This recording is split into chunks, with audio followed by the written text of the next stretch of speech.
தமிழ் நிறம் நேயர்களுக்கு அன்பு வணக்கம். மீண்டும் உங்களை சந்திப்பதில் மிகுந்த மகிழ்ச்சி. இன்றைக்கு நம்மிடையே அரசியல் விமர்சகர் டாக்டர் காந்தராஜ் அவர்கள் நம்மோடு இணைந்திருக்கிறார். வாருங்கள் நேயர்களே, சார்ட்ட பேசலாம். வணக்கம் சார். சார், தமிழக அந்த அரசியல் வட்டாரத்தில் தமிழக அரசில் குறிப்பாக அமைச்சரவை மாற்றம் நடைபெற்று இருக்கிறது. மின்சாரத்துறை அமைச்சராக இருந்த செந்தில் பாலாஜியும் வனத்துறை அமைச்சராக இருந்த பொன்முடியும் ராஜினாமா பண்ணியிருக்காங்க. எப்படி பார்க்குறீங்க? மந்திரி சபை மாற்றங்கிறது வழக்கமாக நடக்கிறது தான். அது பிரகாரம் பார்த்தா அது ஒரு பெரிய விஷயம் இல்லை. ஆனால் கொஞ்சம் சில குற்றச்சாட்டுகள், சில கோர்ட்டு நடவடிக்கைகளுக்கு பிறகு நடக்கிறதுனால இது கொஞ்சம் முக்கியத்துவமாக நம்ம பார்க்குறோம், அவ்வளோதான். அதில் எனக்கு அந்த கோர்ட்டு தீர்ப்பு தான் எனக்கு கொஞ்சம் வேடிக்கையாக இருந்தது. சரி சார். பதவியா ஜாமீனா அப்படின்னு கோர்ட்டு கேட்டாங்க. ஆமாம் சார். அதுக்கான விளக்கம் எனக்கு இதுவரையிலும் புரியல. ஓ, பதவி விட்டுட்டாக்கா குற்றவாளி இல்லைன்னு விட்டுருவீங்களா? உங்களுக்கு பதவியில் இருந்தால் தான் குற்றவாளியா? எனக்கு புரியலையே. Okay okay okay. பதவி விட்டாக்கா உனக்கு ஜாமீன் கொடுக்குறேன்னா என்ன அர்த்தம்? அப்போ குற்றம் மந்திரியாக இருந்து தப்பு பண்ணிட்டாக்கா, பதவி விட்டுட்டாக்கா நீ உன்னை விடுதலை பண்ணிடுவாங்கன்னு அர்த்தமா? அப்போ கவர்னருக்கு இதே உயர்நீதிமன்றம் சொல்லிச்சு சட்டவிரோதமாக நடந்ததுன்னு. அவருக்கே இந்த தீர்ப்பை கொடுக்கல? பதவியா இல்லை ஜெயிலுக்கு போறியான்னு ஏன் கேட்கல? இதே குற்றச்சாட்டு தானே ரவி மேலேயும் இருக்குது. அதே அவங்க கேட்கல.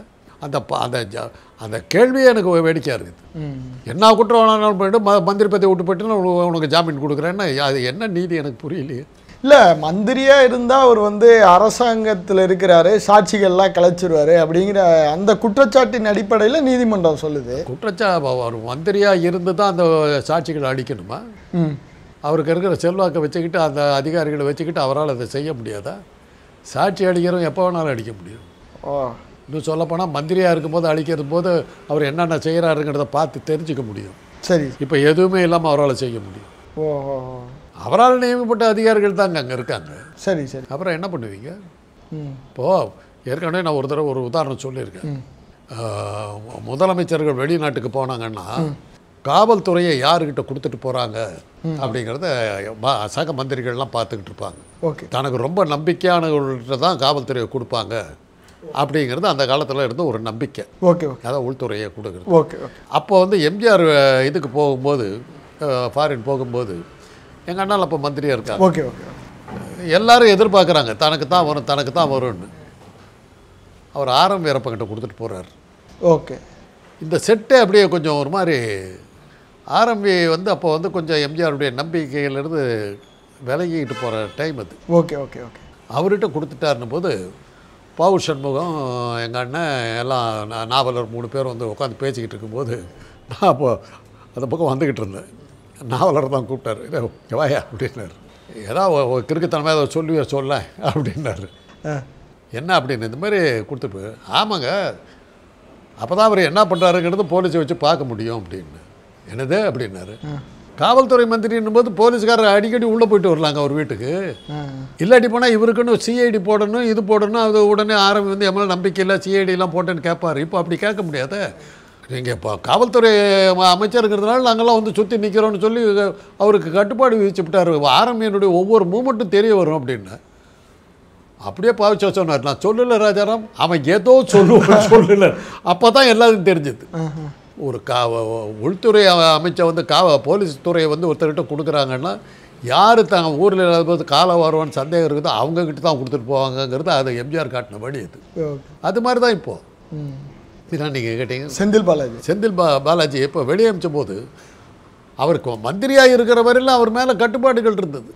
அவர் சில விஷயங்கள் செய்யும்போது உடனே இந்த மாதிரி பண்ணுறாரு, சாட்சியை கலைக்கிறதுக்கு பண்ணுறாருன்னா தகவல் வந்துடும். இப்போ இல்லைன்னும் போது அவர் ஈஸியாக பண்ணிவிடுவார். அன்னைக்கு அவரால் பதவியில் இல்லாத போது வாங்க முடிஞ்ச ஒரு ஆளுக்கு பதவியில் வந்த பிறகு தான் செய்யணுங்கிற அவசியமே இல்லை. செந்தில் பாலாஜி பதவியில் இல்லாத போது தான் திமுகவை தோற்கடித்தார், அதிமுகவை தோற்கடித்தார். ரெண்டையும் தோற்கடிச்சவர் அவர். சொந்த செல்வாக்கில் எங்க ஜெயிலில் இருந்து எப்படி சார் பண்ண முடியும்? தேர்தலை எப்படி அவரால் இது பண்ண முடியும்? எப்படி ஜெயிக்க வச்சார்? ஜெயில் உங்களுக்கு எனக்கு தான் அங்கே கஷ்டம். ஓகே. அவங்களுக்கெல்லாம் ஒன்றும் இல்லை. ஜெயிலெலாம் அந்த காலம், நாங்கள்லாம் டாக்டராக இருந்த காலம் வேறு. Okay okay. குற்றவாளினாக்கா ஒரு மாதிரி. இன்றைக்கி அப்போ 3 வேளை சாப்பாடு கொடுத்துருவாங்க. இப்போ சொல்கிறாங்க சாப்பாடு வேணும்னாக்கா கொஞ்சம் செல்வாக்கு இருந்தால் தான் 3 வேளை சாப்பாடே கிடைக்குங்கிறாங்க. மாதிரி ஜெயில் இல்லை. ஜெயிலில் என்ன கிடைக்கல உங்களுக்கு?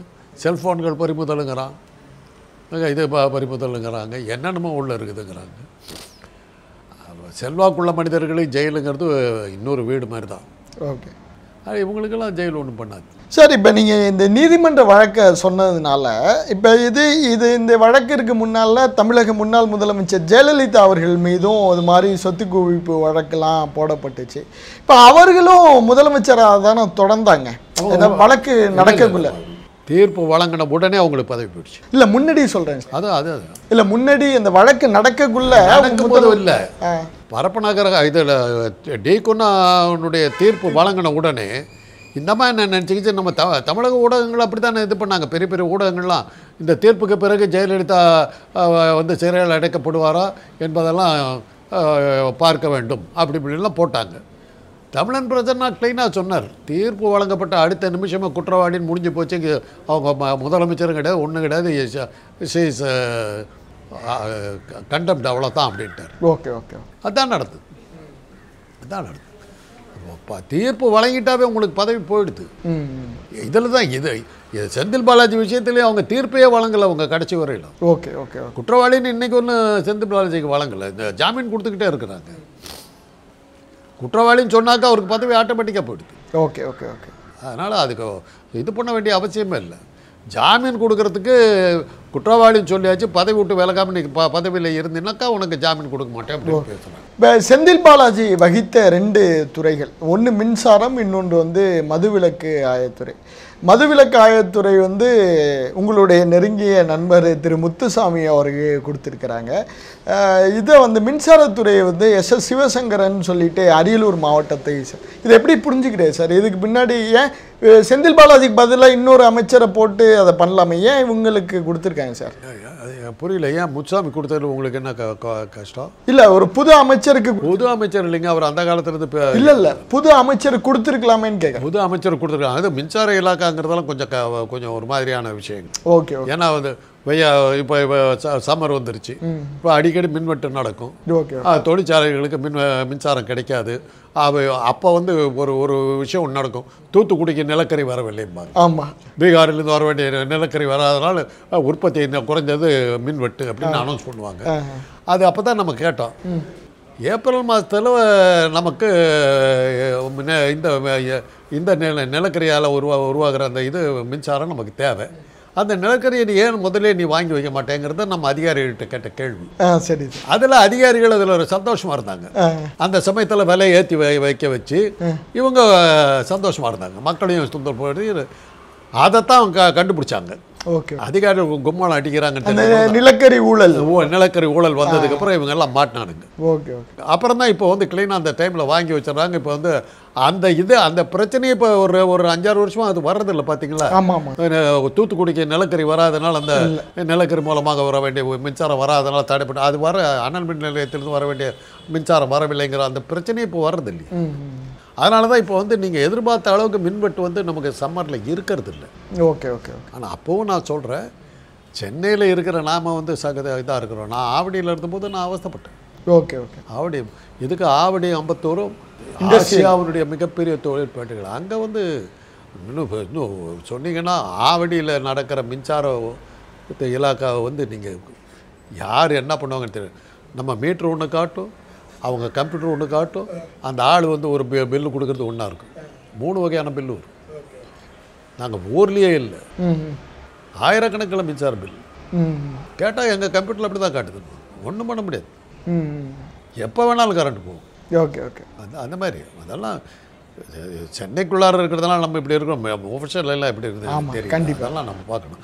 அதனால தான் அது ஒரு சென்சிட்டிவான ஒரு விஷயம். அதனால அந்த சிவசங்கரனுக்கான இம்பார்ட்டன்ஸ் வந்து பெரிய லெவலில், ஏன்னா போக்குவரத்து துறையும் அவர் தான் பார்த்துக்கிறாப்புல, இது இப்போ மின்சாரத்துறையும் அவர்கிட்ட தான் அவர்கிட்ட கொடுத்துருக்கேன். இப்போ அது அவருக்கான இம்பார்ட்டன்ஸை ஸ்டாலின் ஏதோ சொல்கிறார். அது போக்குவரத்து துறையை நல்லா பார்த்துக்கிட்டு இருந்திருப்பார். அதனால் ஏன்னா போக்குவரத்து துறை ஒரு சென்சிட்டிவ் இஷ்யூ தெரியும். ஓகே ஓகே, ஏன்னா அந்த ஒரு காலத்தில் போக்குவரத்து துறையை வந்து கொடுத்தாங்கன்னாவே அந்த மந்திரிகள்லாம் தலையில் கையை வச்சுக்குவாங்க. ஏன்னா போக்குவரத்து ஊழியர்களுடைய பிரச்சனைகள் மிக பெருசாக இருந்தது. ஓகே, பயங்கரமாக இருந்தது. அப்படியே நடு ரோட்டில் வண்டி நிறுத்திட்டு போக ஆரம்பிச்சாங்கல்ல. ஓஹோ, என்ன பண்ணுவாங்க தெரியுமில்ல, போக்குவரத்து ஊழியர்கள் ஸ்ட்ரைக்குனாக்கா வண்டி ஷெட்டில் நிற்காது, நடு ரோட்டில் கொண்டு வந்து நிறுத்திடுவாங்க, எங்கேயும் யாரும் போக முடியாது, அப்படியே இறங்கி போயிடுவாங்க. ஓகே. ஆதித்தனார் வந்து போக்குவரத்துறை அமைச்சராக இருந்தபோது அவர் ஒரு வேலை பண்ணார். இந்த மாதிரி நடு ரோட்டில் சென்னை பூரா அப்படி ஸ்தம்பிக்கிற மாதிரி நிறுத்திட்டு போனாங்க. ஆர்மிக்கு இன்ஃபார்ம் பண்ணார். ஆர்மி வந்தாங்க, பஸ்ஸை பூரா எடுத்துகிட்டு போயிட்டாங்க. இவங்களுக்கு என்ன பண்ணுறதுன்னே தெரியல. அதுக்கப்புறம் தான் ஓஹோ இப்போ என்ன பண்ணி பொதுமக்களை பாதிக்கிற, அதுக்கப்புறம் தான் அந்த கண்ட்ரோலுக்கே வர ஆரம்பிச்சிது. அது செஞ்சவர் ஆதித்தனார். அதுக்கப்புறம் இன்றைக்கி எத்தனை தடவை நாங்கள் வந்து இந்த அடையாறு சிக்னல்கிட்ட அப்படியே நிறுத்திட்டு இறங்கி போவாங்க. இதெல்லாம் அந்த காலத்தில் அவ்வளோ பயங்கரம். போக்குவரத்து துறைங்கிறது அவ்வளோ பயங்கரமான ஒரு, அதுவும் சென்னை அவ்வளோ ஆபத்தான இதாக இருந்தது. போக்குவரத்து ஊழியர்கள் என்றைக்கு ஸ்ட்ரைக் பண்ணுவாங்க அதை வச்சுக்கிட்டு தான் நம்ம வேலையை பார்க்க முடியும். அந்த அளவுக்கு அவங்க பயங்கரம். இன்றைக்கி அவங்க அடையாளம் தெரியாம போயிட்டாங்க. ஏன்னா பஸ்ஸை நம்பி போகிறவங்க குறைஞ்சி போயிட்டாங்க. இன்றைக்கி பல்வேறு வகையான மெட்ரோ ரயிலெல்லாம் வந்ததுக்கு பிறகு அரசாங்கம் பஸ்ஸு நம்பிக்கிட்டு யாரும் பெருசாக இல்லை. அதனால தான் இன்றைக்கி அவங்களால அந்த மிரட்டல்லாம் விட முடியலை. சார், திமுகவினுடைய துணை பொதுச் செயலாளராக இருந்த திரு பொன்முடி அவருடைய பதவியும் பறிச்சிருக்காங்க. அவர் வந்து வனத்துறை அமைச்சராக இருந்தார், அந்த பதவியுமே பறிச்சிருக்கிறாங்க. அவரு ஏன் நிறைய பேர் சர்ச்சை பேச்சு, உங்களுக்கு தெரியாத சர்ச்சை பேச்சுக்கு உங்களுக்கும் அது ஏதோ ஒரு காரணத்தை காட்டி அவர் வெளியே அனுப்பணும்னு முடிவு எடுத்தாங்க. அவர் பேசுனதில் என்ன தப்பு, அதை வழக்கமாக சொல்கிறது. சார் என்ன எப்படி சொல்லி இது வந்து எல்லா கிராமங்களில் பேசுறதுங்க. அது சார் கிராமங்களில் பேசுறதுங்க. அதை நான் திருப்பி சொன்னேன், நானும் நீங்களும் உள்ளே போய்டும். அதனால தான் நான் பேசாமல் இருக்கிறேன். சரி சரி. இப்போ தன்னின சேர்க்கையாளர்கள் இருக்காங்க இல்லையா, ஓரின சேர்க்கையாளர்கள், அவங்களில் வந்து டபுள் டெக்கர்னு ஒன்று உண்டு. டபுள் டெக்கர்னால் என்னன்னா, அவங்க ஆம்பளைங்கிட்டையும் செக்ஸ் வச்சுக்குவாங்க, பொம்பளைங்கிட்டையும் செக்ஸ் வச்சுக்குவாங்க. அது டபுள் டெக்கர்னு பேர். அது மாதிரி இதில் வந்து சில விஷயங்கள் உண்டு. Okay okay. அதான் இதான்வாங்க. ஸோ இதெல்லாம் வந்து இன்னும் சொல்கிறேன், சினிமா உலகத்தில் ஒரு இது உண்டு. ஓகே. அதை நான் சொன்னேன், அது எப்படி போகும்னு தெரியாது. ஓகே. ஒரு ஷூட்டிங் நடக்கும்போது கதாநாயகி இருக்காங்கன்னு வச்சுங்க, ஏதோ பெருசாக ஏதோ என்னங்கன்னாக்கா, இல்லை இன்றைக்கி சைவம் தான் அப்படிம்பாங்க. சரி சார். அப்படின்னா அது ஒன்றும் நீ எதிர்பார்க்குற மாதிரி கவர்ச்சி காட்சிகள்லாம் இருக்காது அப்படின்னு அர்த்தம். அந்த ஷூட்டிங்கில் ஒன்றும் இருக்காதுன்னு அர்த்தம். அது அங்கே அந்த சினிமாவில் உபயோகப்படுத்துகிற மொழி அது. Okay okay okay. சைவம் தான் இன்றைக்கி. ஏன் சார், ஏன் பொன்முடியை டார்கெட் பண்ணுறாங்க சார்? அது ஏதோ காரணங்கள், ஏதோ வேறு விஷயங்கள் ஏதாவது இருந்திருக்கும். பொன்முடி விழுப்புரம் நான் தான் சொன்னேனுங்களே, தேர்தலில் நெருங்க பொன்முடி, செந்தில் பாலாஜி, KN நேரு, சேகர் பாபு, ஈரோடு முத்துசாமி, ஏவா வேலு, துரைமுருகன், இவங்களுக்கு எல்லாத்துக்கும் பிரச்சனை வரத்தான் செய்யும். ஓகே. இவங்கெல்லாம் தேர்தலில் விற்பனர்கள். இவங்க கிட்ட பொறுப்பை கொடுத்தா வெற்றி தான். அதனால் இவங்க மேலே நடவடிக்கை வருங்கிறது எதிர்பார்த்தது தான். ஆக அதில் ரெண்டு அவங்க சக்ஸஸ் ஆகிட்டாங்க.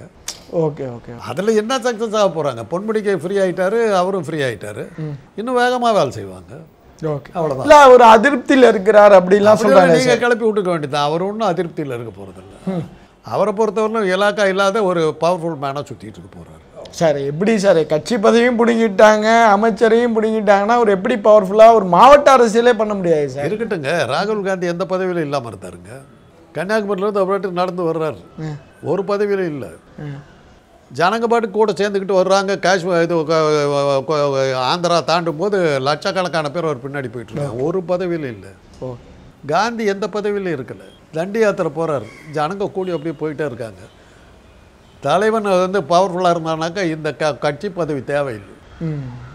அதை தாங்க ஒரு தடவை ஒரு திமுக சேர்ந்த ஒருத்தர் அண்ணா தலைவராக இருக்கும், அண்ணா வந்து பொதுச் செயலாளராக இருக்கும்போது ஒரு சிதம்பரத்தில் ஒரு கூட்டம். அவர் வந்து சொன்னார், என்ன பெரிய அண்ணாதுரை அப்படின்னு கட்சி, அவருடைய திமுகவை சேர்ந்தவரே. ஓகே, நானும் எம்ஏ அவரும் எம்ஏ தான் அப்படின்னு பேசிட்டார். அது அண்ணா கிட்ட போய் சொன்னாங்க. சரி, அதனால் என்ன அப்படின்ட்டார் அவர். அதே ஊரில் ஒரு கூட்டம். ஓகே, அண்ணா என்ன பண்ணார், அண்ணா தான் கடைசியாக பேசுவார். அன்னைக்கு என்ன பண்ணார், அவரும் பேசுகிறாரு. நான் முதலில் பேசி விடுகிறேன்னு சொல்லிட்டு அண்ணா பேசிட்டார். பேசிட்டு அவரும் எம்ஏ தான், நானும் எம்ஏ தான், முதலில் நான் பேசி விடுகிறேன், எனக்கு பிறகு அவர் பேசுவார்னு அண்ணா பேசிட்டு இறங்கிட்டார். ஜனங்களும் போயிட்டாங்க. அவ்வளோதான். எம்ஏ தான், அதே மாரி தான் யாருக்கு மரியாதை இருக்கிறதோ அதே தான். ஏங்க இப்போ நானும் வந்து ஒரு இடத்துல மீட்டிங் போடுறேன், பக்கத்துலேயே நடிகர் விஜய் போட்டாக்கா எனக்கு எவன் வருவான்? சார் நீங்கள் எவ்வளோ பெரிய ஃபேமஸ், இந்த மாதிரி நீங்கள் ஏற்றி விட்றீங்கன்னு நம்பிட்டு நான் போனேன்னா என் கதை கந்தலை. நானும் ஒரு வேளை வேடிக்கை பார்க்கறதுக்கு விஜய்கிட்டே போய் நான் நின்றுடுவேன், அவ்வளோதான் ஆகும். அந்த கரேஜ் நம்ம வந்து பேசாமல் அக்செப்ட் பண்ணிக்கணும். அதெல்லாம் நம்ம வந்து விளையாட்டு காட்டக்கூடாது. அதனால் எது இப்போ வந்து மோடியும் இதுவும் செஸ்ஸு உலக போட்டி நடந்த போது மோடி தலைமையில் ஸ்டாலின் தலைமையில் மோடி துவக்கி வைக்கிறார். ஓகே, மோடி வந்தபோது ஈக்காக்கா ஒன்றும் இது பண்ணல. இப்போ ஸ்டாலின் உள்ள நுழைஞ்சோன்னு எந்திரிச்சு கை தட்டினாங்க. அதெல்லாம் நீங்கள் செட் பண்ணி வச்சுருக்கீங்க. அதான் இப்படி அதை ஏன் மோடிக்கு ஏன் செட் பண்ணுறேன்? அப்போ தான் அண்ணாமலை கேட்டாங்க, கொடுத்த காசு என்னையா பண்ணேன்னு கேட்டாங்க. அவரையும் செட் பண்ண சொன்னால சார்? செட் பண்ணாமல் எப்படியோ கூட்டம் வருங்களா? ஏன் ஸ்டாலின் சொன்னோன்னு செட் பண்ணாங்கன்னா அப்போ மோடி செட் பண்ணலையா? அவ்வளோதான் கேள்வி. யாருக்கு இருக்குதோ அந்த செல்வாக்கு இருக்கிற இடத்துல நாம் போய் இது பண்ணக்கூடாது. அதெல்லாம் நம்ம புரிஞ்சுக்கணும். ஓகே சார், புரிஞ்சுக்கணும். நன்றி சார்.